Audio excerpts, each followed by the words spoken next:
Lower the tray into the server.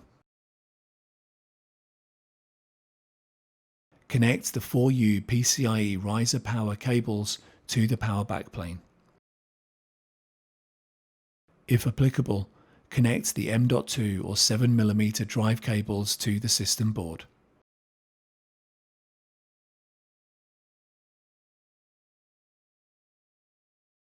If applicable, connect the flash power module cables. Install the chassis air baffle and the PCIe riser cages or fillers.